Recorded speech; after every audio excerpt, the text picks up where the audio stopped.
Hello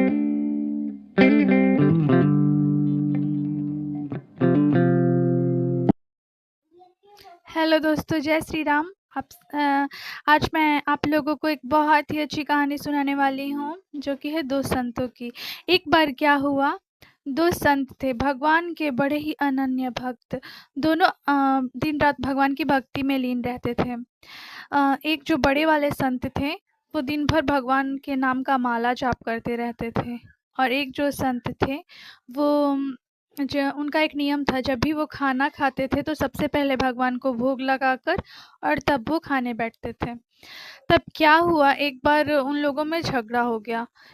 दोनों आपस में बोल रहे थे, मैं बड़ा हूँ तो मैं बड़ा हूँ। तभी वहाँ नारद जी आ गए और नारद जी बोले कि ठीक है, तुम लोग आपस में झगड़ा मत करो, मैं कल आके फैसला कर दूंगा कि कौन बड़ा है। तभी नारद जी ने क्या किया, दोनों के सिरहाने 2 हीरे की अंगूठी रख दी।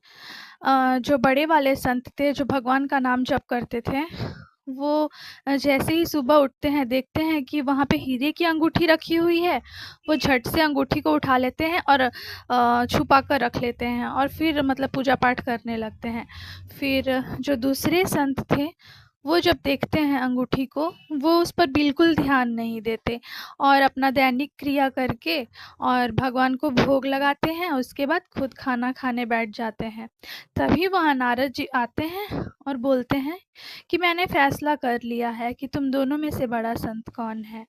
तो दोनों ने बड़ी उत्सुकता से पूछा, बताइए महाराज, हम दोनों में से बड़ा कौन है?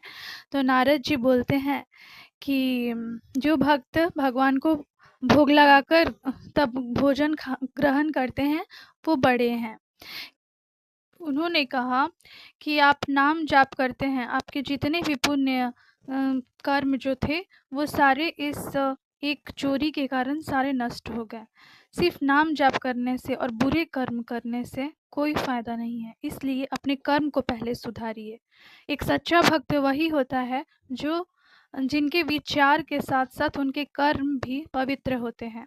इसलिए भले ही ये संत जो हैं, वो सिर्फ़ भोग लगाते हैं और उसके बाद खाना अपना खा लेते हैं, लेकिन उनका विचार ये है कि भगवान जो है, रोज़ उनके लिए खाने की व्यवस्था ज़रूर करेंगे और उनका ये विचार बहुत ही पवित्र है और इसी पवित्र मन से वो भगवान को रोज़ भोग लगाते हैं।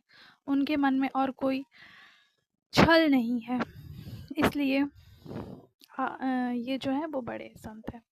तो दोस्तों, अगर ये कहानी आप लोगों को अच्छी लगी होगी, तो चैनल को प्लीज़ सब्सक्राइब करिएगा।